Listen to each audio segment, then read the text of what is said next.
Hello guys, welcome back to our channel. Nigerians have been asking for better governance, and the federal government and the politicians are saying there are limited funds. ASU is on strike simply because of financial issues, financial hardship.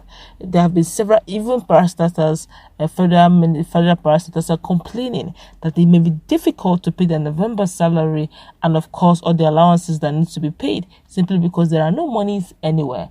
Don't also forget that even Godfrey had to come up and say, look, for the issues of ministries or missions outside Nigeria, they're also having issues paying rent, and it's becoming an international embarrassment. They had to do a lot of cutting down here and there. Well, as we speak, the senators are beginning to call out the federal government, not just federal government, but Buhari-led government and his ministers, as they are now at loggerheads, asking themselves questions that will really amaze you. And honestly, it will interest you to know that Nigerians are also following these interactions. But before we go into the newspaper and further analysis, we'd like you to subscribe to our channel by clicking on the red subscribe button. Beside it, you'll see a bell notification icon. Please go ahead, click on it to get notified as soon as we update our channel on YouTube. While the spokesperson of the House of Representatives says it is deceitful that Nigerians are being made to focus only on the National Assembly. The House of Representatives has called on the executive arm of government to lead by example by cutting its own salaries, allowances, and other office running costs before advising others to do so. The spokesperson of the House, Benjamin Kalu, stated this while briefing journalists in the National Assembly. Mr. Kalu's call is coming on the heels of calls by Nigerians for the reduction of salaries and allowances of members of the National Assembly. A section of Nigerians also called for part-time legislative work to save the country from needless financial hemorrhage. In August 2015, President Muhammadu Buhari issued an order directing the Revenue Mobilization, Allocation and Fiscal Commission (RMAFC) to address public outcry over huge salaries and allowances of members of the National Assembly. Not much changed afterwards, and the take-home of members of the National Bicameral Legislature have continued to elicit anger in the country where the majority of the citizens live below the poverty line. While calling for the reduction of cost of governance by the legislature, Mr. Kalu said the National Assembly budget controls less than 1% of the total budget of the country.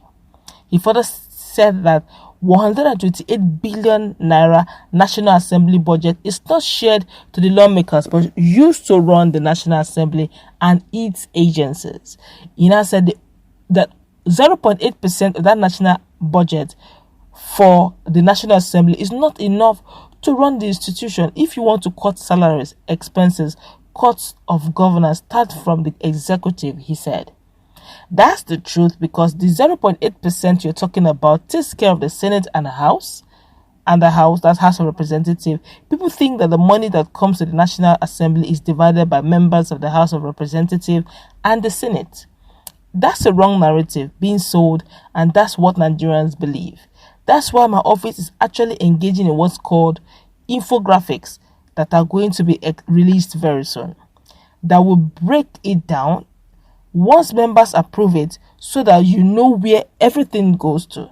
Nigerians will be shocked that people they thought were rich are not able to meet their needs, and that's the truth. It's high time we started at 99.902% of the national budget and stop focusing on the 0.8% of the National Assembly. Mr. Kalu said it is deceitful that Nigerians are being made to focus only on the National Assembly. Nigerians are not focusing on that. Rather, they have been conditioned to focus on the 0.8%, he said. Nigerians need to change their focus and find out what happened to the 99.902%. Wow. It's now saying, look, Nigerians, don't look at us. We don't even eat so much. By the time we break down all those budgets you're hearing in billions, some of them are overhead costs. Very little come to us. Well, sometimes we do not blame Nigerians for looking towards the Senate. Look at the way, with due respect, Dino Malai's home looks like a car stand. His cars are like car stands. You ask a question. Some of this constituency money, project money, How many projects did he launch during his time as a senator? Some of them will say, well, I was a billionaire before I came into the house. So we don't even get to know which is what and which one was looted. Sorry to say, with due respect to all the senators, you are doing well. But the truth is, and maybe at some point, we should begin to have what we call asset declaration.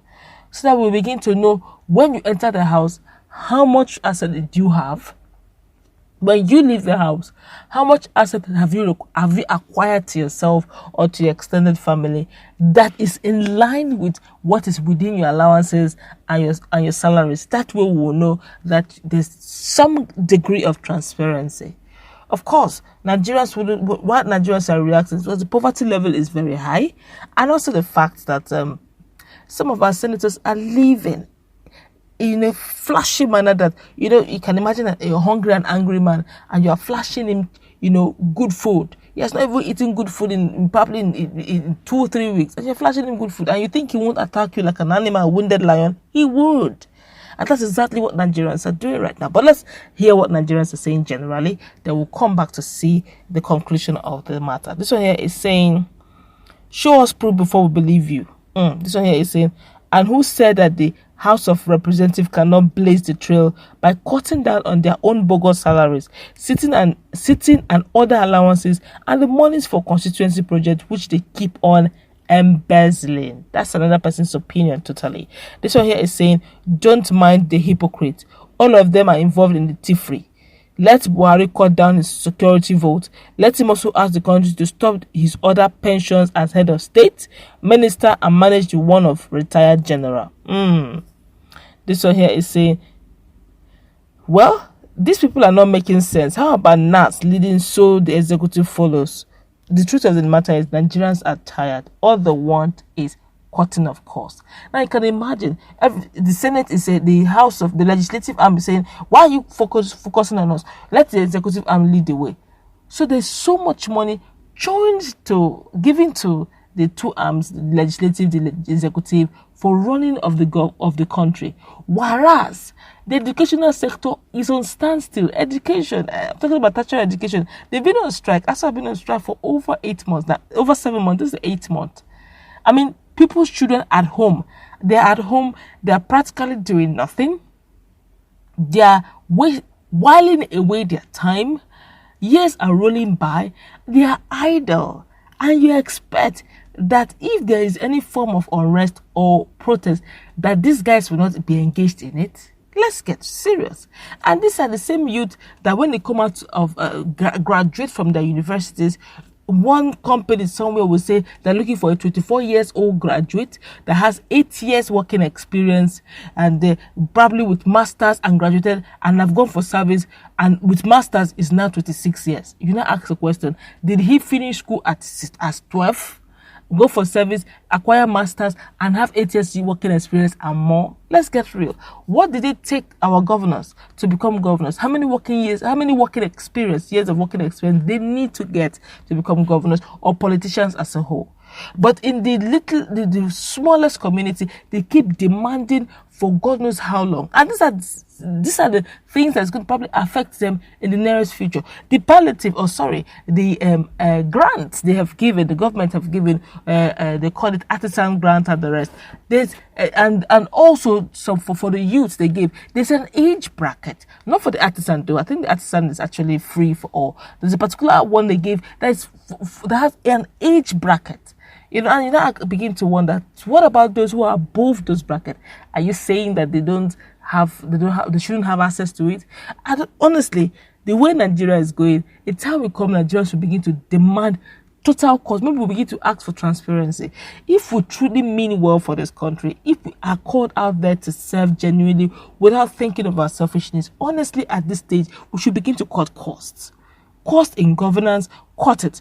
Cost in even our ministers, like the senator is even saying, our ministers, they should cut their cost in everything and focus more on the people. There's been so much focus on governance. There's been so much because when you say governance, it's not really affecting the people. Because if it's affecting the people positively, there'll be positive growth in every true sense of the word. There are no jobs. There is hunger in the land. Foodstuff has skyrocketed. People can't even afford basic square meal. 3 square meters, that's for the rich. You know, when you talk of it's 101, what am I saying? 101, you're still a big boy. I'm talking about 010 or 100, 1 meal a day, and that 1 meal is not even balanced, just to keep life going. And these are the things that will get youth angry, especially when they see the flashy nature of our politicians. Whether you like it or yes, you can't deny the fact that a whole lot of them have big homes.